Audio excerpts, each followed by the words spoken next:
नमस्कार, प्रदेश का number 1 news channel news 18 Rajasthan पर आप सभी का स्वागत। मैं हूं आपके साथ हेमंत कुमार। रात के 9 बज रहे हैं, वक्त हो चला है आपके अपने पसंदीदा बुलेटिन न्यूज 18 प्राइम का। आज बड़ी खबरों पर एक नजर डालेंगे और आज बात करेंगे बुलेटिन में कांग्रेस के अंदर दिल्ली में बड़े बदलाव के बाद अचानक जयपुर में भी बड़ी हलचल। 2 साल की धैर्य वाली चुप्पी के बाद अचानक से सचिन पायलट का हमलावर हो जाना कई संकेत दे रहा है। ये महत्वपूर्ण खबर, इस पर आपको विस्तार से जानकारी देंगे। साथ ही लेफ्टिनेंट जनरल एडीएस औजला ने पीओके को लेकर के बयान दिया, उस पर भी जानकारी देंगे और एक नजर डाल लेते हैं आज की प्राइम 25 खबरों पर।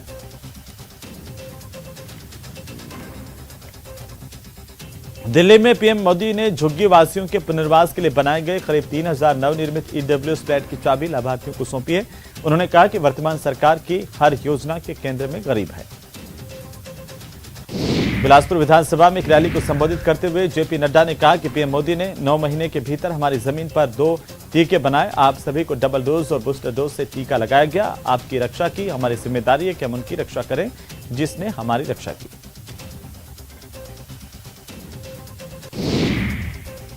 हिमाचल के चुनावी मैदान में प्रधानमंत्री नरेंद्र मोदी भी उतरने जा रहे हैं। पीएम 5 नवंबर को 2 रैलियों को संबोधित करेंगे।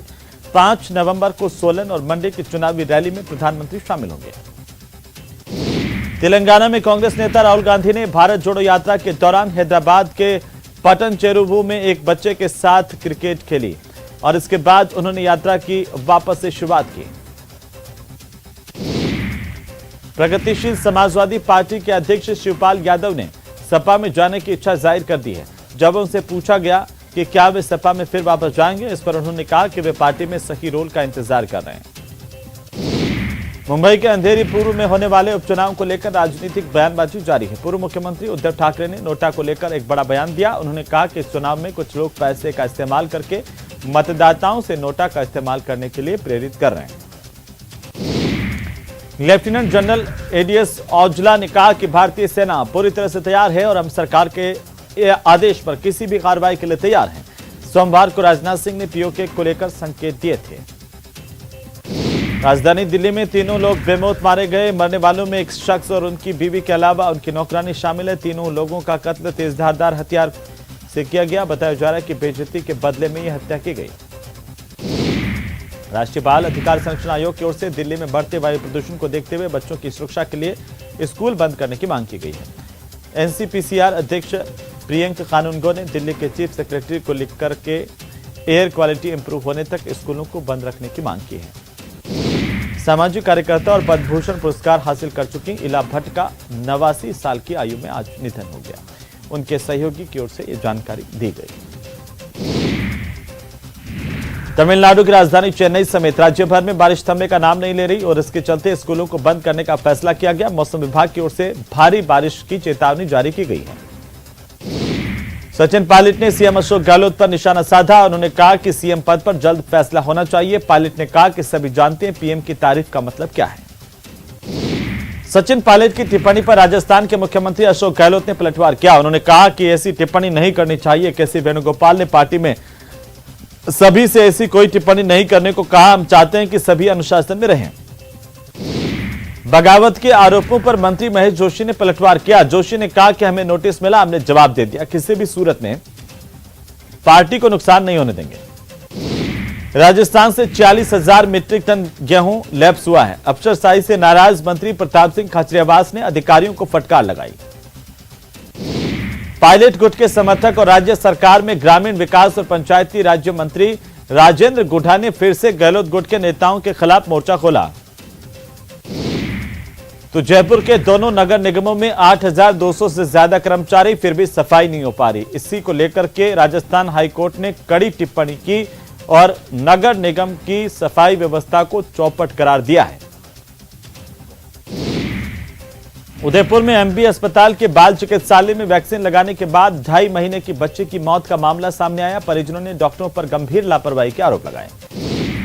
जयपुर में ट्रिपल तलाक का मामला सामने आया। बेटी को जन्म देने वाली महिला को उसके पति ने 3 तलाक दे दिया, जिसके बाद महिला ने थाने का रुख किया, एफआईआर दर्ज करवाई।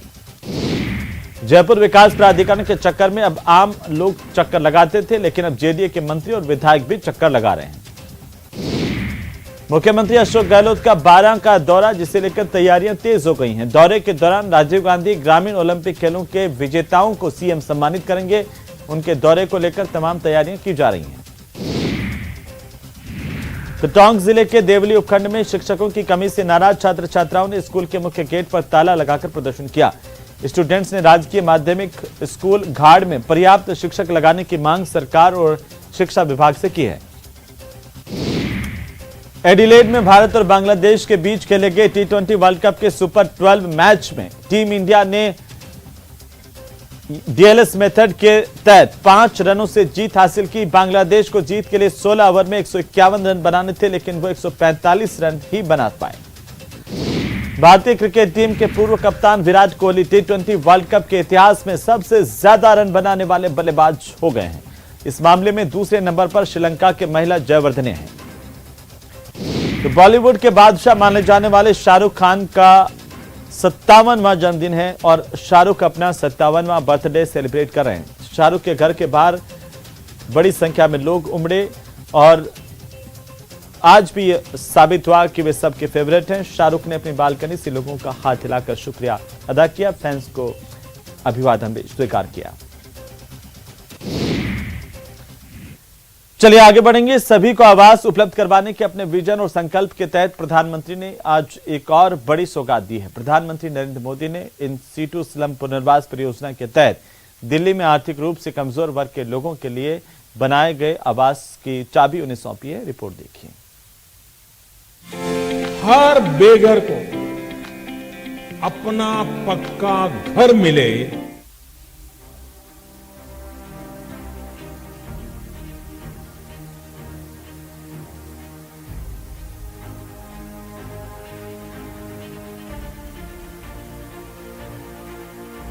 वर्षों से जो परिवार दिल्ली की झुग्गियों में रह रहे थे, आज उनके लिए एक प्रकार से जीवन की नई शुरुआत होने जा रही है।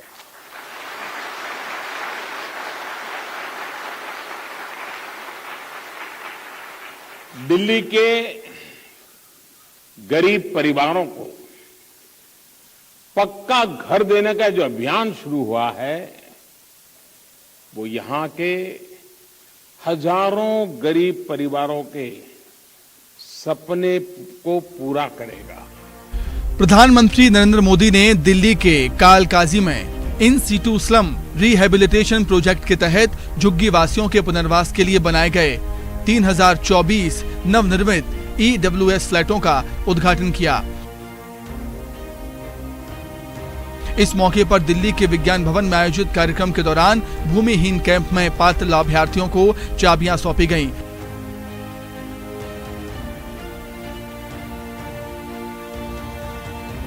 सभी के लिए आवास उपलब्ध कराने के लिए प्रधानमंत्री के विजन के मुताबिक दिल्ली विकास प्राधिकरण 376 झुग्गी झोपड़ी समूहों में इन सीटू झुग्गी पुनर्वास का काम कर रहा है।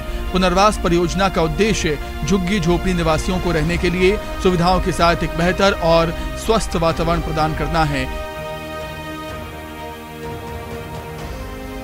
DDNA कालकाजी एक्सटेंशन, जिलोरवाला बाग और कठपुतली कॉलोनी में ऐसी 3 परियोजना शुरू की हैं। परियोजना का पहला चरण पूरा हो चुका है और 3024 फ्लैट रेडी टू मूव हैं। मैं कभी नहीं सोचा था मेरे घर होगा, मैं मोदी से इसमें मिल पाऊंगा। ये तो मैं पता नहीं, सपने में कभी नहीं सोचा था मेरे साथ ऐसा होगा। अब मैं बहुत खुश हूँ। मैं कभी नहीं सोचा था कि अपना घर होगा, अपना फ्लैट होगा, ऐसा कभी नहीं सोचा था हमने। बच्चों का भविष्य अब सुरक्षित है। हाँ, बच्चों का भविष्य सुरक्षित है। उनका आने वाला फ्यूचर में बोल पाएंगे कि अपना घर। इन 3024 फ्लैट्स के निर्माण में लगभग 345 करोड़ रुपए की लागत आई है। ये flats vitrified floor tiles, ceramic tiles और उदयपुर ग्रीन मार्बल्स काउंटर जैसी सुविधाओं से लैस हैं। इसके अलावा सामुदायिक park, electric sub station, sewage treatment plant, दोहरी पानी की पाइपलाइन, लिफ्ट और साफ पेयजल के लिए भूमिगत जलाशय जैसी सार्वजनिक सुविधाएं यहां पर मौजूद हैं। Bureau report, news 18।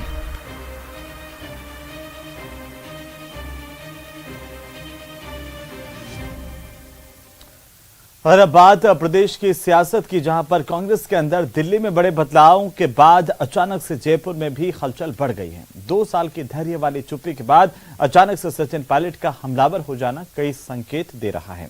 पहली बार पायलट ने खुलकर के मुख्यमंत्री पद पर फैसले की बात कही तो गुलाम नबी आजाद के बहाने सीएम अशोक गहलोत को भी निशाने पर लिया।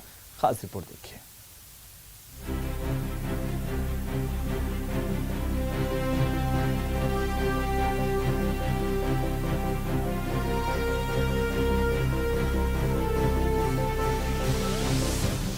अनुशासनहीनता के बहाने प्रहार। 25 सितंबर को एक सीएलपी की मीटिंग कॉल की गई थी, वो मीटिंग हो नहीं पाई और उसके लिए खुद मुख्यमंत्री जी ने सॉरी फील किया और माफ़ी मांगी पार्टी से भी और हमारी पूर्व अध्यक्ष सोनिया गांधी जी। पायलट की ललकार अब आर पार। लेकिन मैं ऐसा मानता हूं कि कांग्रेस एक पुरानी पार्टी है, अनुशासित पार्टी है और इस पार्टी में सबके लिए रूल्स, नियम, कायदे कानून बराबर होते हैं। तो जो इंडिसिप्लिन अगर किया गया है, उसके जवाब मांगे गए हैं, जवाब दिया गया है, तो उस पर भी शीघ्र निर्णय लिया जाना चाहिए। सीएम पद पर अब कितना इंतजार? और जहां तक राजस्थान के संदर्भ में जो निर्णय लेने की बात है, उसका खुद वेणुगोपाल जी जो हमारे संगठन के महामंत्री हैं एआईसीसी के, उन्होंने भी कहा था कि बहुत जल्द इस पर निर्णय लिया जाएगा कि अब भविष्य में क्या करना है। पायलट के पंच पर गहलोत का पलटवार। बयान तो नहीं देना चाहिए वैसे तो, क्योंकि अभी जो है अभी वेणुगोपाल जी हमारे महामंत्री हैं, उन्होंने कहा भी आप बयानबाजी कोई नहीं करेंगे, तो हम तो डिसिप्लिन के बाद चाहते हैं कि सब लोग करें। जुलाई 2020 के तकरार पार्ट 1 से शुरू सियासी चिंगारी ने 25 सितंबर 2022 को अपना दूसरा रूप दिखाया और करीब 1 महीने के धैर्य के बाद सियासी तकरार पार्ट 3 के संकेत दिखने लगे हैं। करीब 2 साल से खामोश बैठे सचिन पायलट ने सीएम के विश्वास पात्रों की अनुशासनहीनता के बहाने सीधे सीएम गहलोत को निशाने पर लिया। पायलट ने कहा कि अगर अनुशासनहीनता हुई है तो फैसला तो करना ही होगा। मुझे विश्वास है कि खड़गे साहब, क्योंकि अभी वो नए अध्यक्ष बने हैं, पदभार संभाला है और जल्द इस पर निर्णय लेंगे, क्योंकि ऐसा तो हो नहीं सकता कि इंडिसिप्लिन माना गया, नोटिस दिया गया, जवाब मांगा गया और उसके बाद कोई भी निर्णय ना लिया जाए। कांग्रेस में सत्ता की सबसे बड़ी ताकत डिले टैक्टिस है। सीएम गहलोत एक बार फिर उसी खेल के सहारे सत्ता को अपने पास रखने की कोशिश में हैं, लेकिन लगता है कि इस बार पायलट भी प्रहार के मूड में हैं। जहाँ तक अनुशासनहीनता पर कार्रवाई करने की बात है, उसका पूरा संज्ञान वेणुगोपाल जी के, एंटनी साहब के, खड़गे जी के और हिमाचल जी के संज्ञान में है, उस पर जल्द कार्रवाई होगी। और राजस्थान में भी जो ये इंडिसीजन का जो माहौल बना हुआ है, उसको भी समाप्त करने का मुझे लगता है समय आ गया और बहुत जल्द पार्टी इस पर कार्रवाई करेगी। पानी, बिजली, शिक्षा, स्वास्थ्य योजनाएं, सड़कें शानदार बन रही है, क्योंकि वित्तीय प्रबंध हमारा शानदार है। अगली सरकार अगर पब्लिक हमें देगी वापस, जो पहले दिया नहीं था, तो मैं दावे के साथ कह सकता हूं कि हम वो काम करके दिखाएंगे जो इतिहास में हिंदुस्तान में कहीं नहीं हुआ है। बात सिर्फ वेणुगोपाल के बयान का नहीं, बल्कि मानगढ़ में सीएम गहलोत और पीएम नरेंद्र मोदी की मुलाकात और तारीफ को लेकर भी पायलट का हमला कई संकेत दे रहा है। कांग्रेस से नाता तोड़ चुके गुलाम नबी आजाद का उदाहरण देकर पायलट ने संकेतों में गहलोत पर अब तक का सबसे बड़ा निशाना साधा है।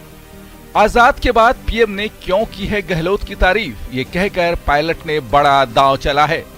इसी प्रकार प्रधानमंत्री जी ने सदन के अंदर गुलाम नबी आजाद साहब की बड़ाइयाँ करी थी और उसके बाद क्या घटनाक्रम पैदा हुआ हम सब ने देखा है। तो बड़ा इंटरेस्टिंग डेवलपमेंट था कल का, जो प्रधानमंत्री जी ने सोते ही बड़ाइयाँ करी हैं। इसको बड़ा मैं इंटरेस्टिंग मानता हूँ और इतना लाइटली नहीं लेना चाहिए। अब तक सीएम गहलोत से एक के बाद एक हमले को झेलने वाले पायलट ने शायद उसी भाषा में जवाब दिया है। 2 साल पहले जुलाई 2020 में सरकार के संकट के वक्त सीएम गहलोत ने सीधे पायलट को निशाने पर लिया था। हम जानते थे कि निकम्मा है, नाकारा है, कुछ काम नहीं कर रहा है, खाली लोगों को लड़वा रहा है। मेरे साथ हो कि नहीं हो, मैं यहाँ बैंगन बेचने नहीं आया हूँ, मैं यहाँ कोई सब्जी बेचने नहीं आया हूँ, मैं मुख्यमंत्री बनाया हूँ। ये तो था सीएम का 2 साल पहले का तंज। लेकिन इसी साल 25 सितंबर की घटना के बाद सीएम के विश्वास पात्रों ने भी चुन चुनकर सचिन पायलट पर निशाना साधा था। तब शांति धारीवाल समेत कई मंत्रियों ने पायलट और उनके समर्थकों को मानेसर गैंग और गद्दार तक कहकर तंज कसा था। लेकिन कहते हैं कि सियासत में हमेशा कोई बलवान नहीं होता। Bureau report, news 18 Rajasthan. तो 2 साल के सियासी धैर्य के बाद जब पायलट ने प्रहार शुरू किया था, जाहिर सी बात है कि कांग्रेस के अंदर की सियासी चिंगारी धधकने को तैयार हो गई। दोनों तरफ से खेमेबंदी की आहट होने लगी और कांग्रेस की इस खटपट से बीजेपी के लिए मुंह मांगी मुराद भी पूरी हो गई लगती है। रिपोर्ट देखिए।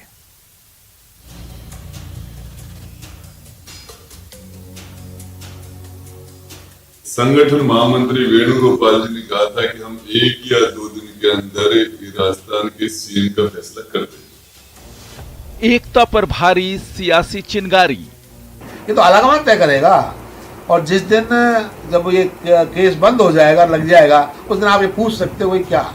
इससे पहले तो सब कार्रवाई संभव है। कांग्रेस की खटपट, बीजेपी की सियासी चुस्की। उस विस्फोट की परिणति नहीं होने से भी पायलट को भी अब एहसास हुआ है कि ये केवल मेरे को ठंडे करने उड़ाने का ही धंधा किया है। उन्हीं के वजह से रिपीट होगी, उनकी नीतियों की वजह से रिपीट होगी, उन पर जो जनता का विश्वास है उसी की वजह से जो है रिपीट होगी। कांग्रेस में फिर खेमेबंदी की आहट। मेरी व्यक्तिगत राय को क्या बार बार पूछते हो? मैं तो कह चुका हूँ भाई सचिन पायलट बेस्ट है। अब इसको बार बार कहने से कोई ये तो होता नहीं है। और है, अरे उस आदमी को पूरे हिंदुस्तान में क्या नाम लोग पसंद करते हैं भाई, राजस्थान में क्या। कांग्रेस का अंदरूनी खींचतान कुछ ठंडा होने के बाद एक बार फिर सामने आने लगा है। दोनों ही तरफ से तलवारें खींचने लगी हैं और इसके केंद्र में है 25 तारीख का वो अनुशासनहीनता का मामला जिसे लेकर अब तक फैसले का इंतजार है। आलाकमान की विश्वसनीयता और जो उन्होंने जिस तरह की बातें हुई थी कि सीएलपी की मीटिंग हो, उसमें ये तीनों लोग जिनको नोटिस दिए गए हैं उनके बारे में कोई भी फैसला किया जाए। तो दूसरा खेमा भले ही पहले आलाकमान की बैठक का बहिष्कार कर चुका हो, लेकिन अब आलाकमान की गाइडलाइन के सहारे खुद को बचाने की कोशिश में है। नोटिस मिला, नोटिस का जवाब दिया। अभी तक हाईकमान की तरफ से आगे की किसी कार्रवाई का कुछ संकेत नहीं मिला, इसलिए मैं इसके बारे में कुछ कह नहीं सकता। बात तीनों नेताओं पर कार्रवाई के साथ ही संगठन महासचिव केसी वेणुगोपाल के उस बयान का भी है जो उन्होंने दिल्ली में सीएम फेस को लेकर दी थी। राजस्थान के मुख्यमंत्री का फैसला जो वेणुगोपाल जी के हिसाब से 1 या 2 दिन में होना था, वो फैसला किया जाए जिससे कि हिमाचल और गुजरात के चुनाव में पार्टी को इसका फायदा मिले। अब जाहिर सी बात है कि कांग्रेस के अंदर खींचतान चल रही है तो ये बीजेपी के लिए सियासी मौके से कम नहीं। जो कुछ उसे कहा था जब उसकी पूर्ति नहीं हुई तो अब उसका बोलना स्वाभाविक था। इसका मतलब स्वाभाविक है कि केंद्र अभी इनके खिलाफ अनुशासन कार्रवाई करने में कोई ढिलाई कर रहा है या इसको दफ्तर दाखिल कर रहा है। और जिस मुख्यमंत्री को हटाने के बारे में पूरा निर्णय लगभग हो चुका था, उसके बारे में भी लगता है कि उसको किसी न किसी बहाने से डिले किया जा रहा है। दिसंबर में गहलोत सरकार अपने 4 साल पूरे करेगी, लेकिन लगता है कि उसके पहले राजस्थान कांग्रेस में बड़ी हलचल देखने को मिल सकती है, क्योंकि इस बार पायलट खेमा देखो और इंतजार करो की जगह खुलकर मैदान में वार और पलटवार कर रहा है। Bureau report, news 18 Rajasthan. चलिए यहां रुकेंगे एक छोटे से ब्रेक के लिए, जल्द लौटेंगे। तो चलिए ब्रेक के बाद एक बार फिर से आपका स्वागत। और इसी बीच बड़ी खबर मिल रही है। गहलोत सरकार ने बड़ी घोषणा की है। राजधानी जयपुर से इस वक्त की सबसे बड़ी खबर, संविदा पर 10,000 शिक्षकों की भर्ती के आदेश जारी किए गए हैं। और अब महात्मा गांधी अंग्रेजी स्कूलों को नए शिक्षक मिलेंगे।